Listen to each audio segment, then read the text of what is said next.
Well, let's take a look at what I got here. $350 winning bid, $551.32 out the door.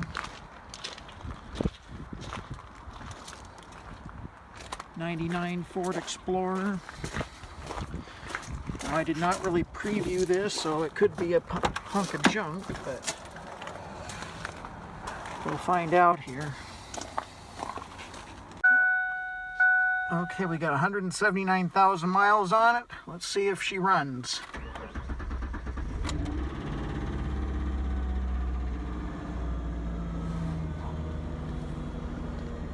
She starts up.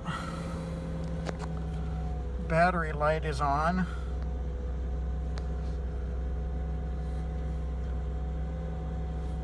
Okay. Alrighty, I'm going to try and drive it.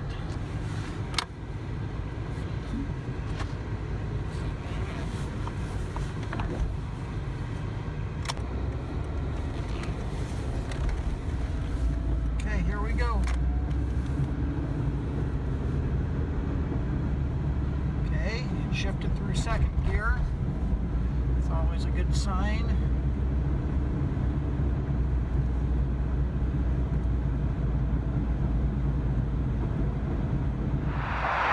Well, that's what I get for buying a $350 hoopty. The alternator or something happened and it is stuck on the freeway. I got AAA coming now, but yeah, not really how I wanted to spend the day waiting on a tow truck, but it is what it is. We're going to get it back to the house and see what exactly happened with it. Well, as it turns out, it looks like my broken down 1999 Ford Explorer is going to make it home before I do. Tow truck arrived. It's in transit back to the house. State Patrol stopped by and gave me a ride to the next rest stop, and my wife is on her way to pick me up. So, it's been a little bit of a day, but we'll get through it. Well, it's the next day. Tow truck got her dropped off. So the first thing I did was disconnected the battery, and I've got it on the charger. Now, coming over here and looking at this alternator, looks like a newer alternator, but I see...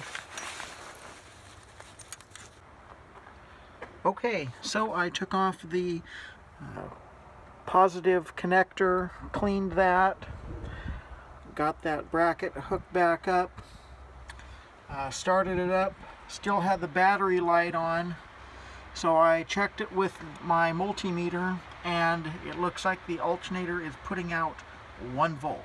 So it looks like it's got a remanufactured alternator in there that did not live long. So I'm going to get it another alternator, put that on there, and hopefully that should solve the battery issue and it should retain a charge on its own. Alrighty. Well, I got the alternator for my '99 Explorer, got it on eBay, got a used one with a 6-month warranty, and I think it was less than 36 bucks, so not too bad. I'm gonna try to get it installed here and have it run on its own power. That alternator in there doesn't look real old, but it was putting out 1 volt, so probably just a cheap alternator.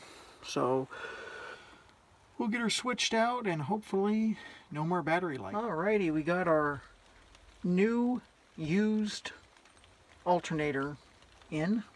Didn't take that long on these 4-liter engines. It's probably, and I don't put alternators on all the time, it's probably a 15-20 minute job. Got everything all hooked up, so we'll put the battery back on. Okay.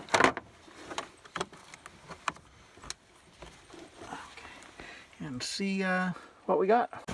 Okay, let's see what we got here.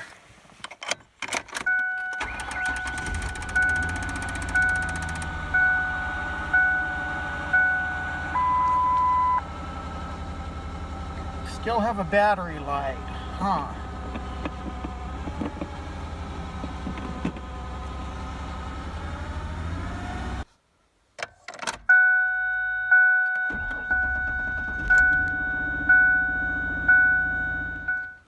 Well, what did it end up being? It was the alternator, that's for sure. Took the replacement alternator and had it tested, and it tested good. Put it back in the car, still had the battery light on. Took both alternators, the one that was on the car when I purchased it, and the replacement to another auto part store. And the first alternator that was on the vehicle tested bad, while my replacement checked good. So what did it end up being?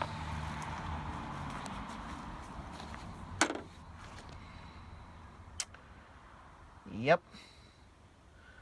This mega fuse, 175 amp. And so I don't know what the previous owner did with the vehicle, but it ended up being the fuse. And I'll show you where that fuse is. So that fuse, here's the location. This is a 1999 Ford Explorer with the 4-liter. There's your main fuse panel right there. Your main fuse is right down there. It's got okay on miles. Not the highest I've ever seen on one of these. Interior's still fairly decent.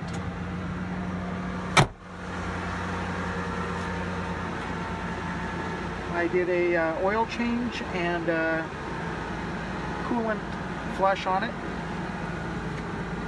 Got the charging system sorted, and it's time for it to find a new home.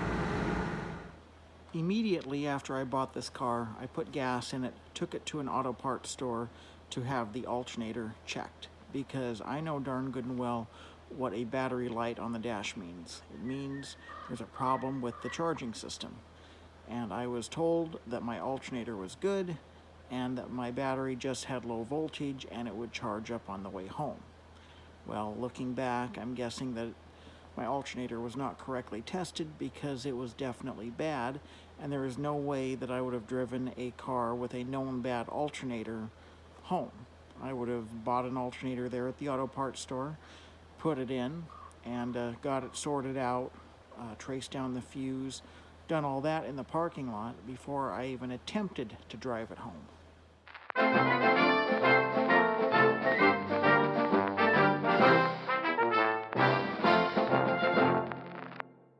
Well, do you like the Explorer?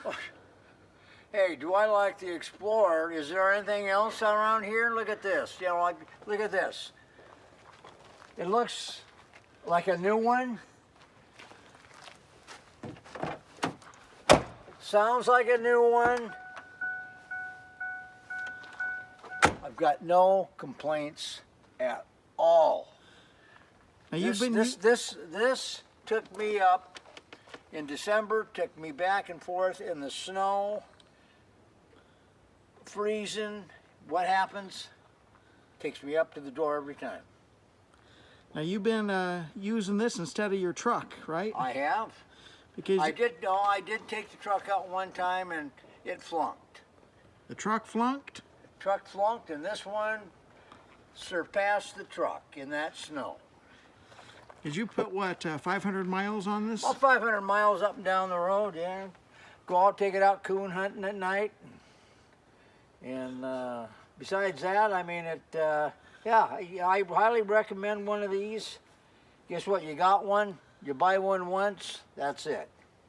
Dog's down waiting, and we're going out and getting another couple coons, and if you guys get time, stop by tomorrow night, and have them all dressed out and in the pan, hopefully. Alrighty.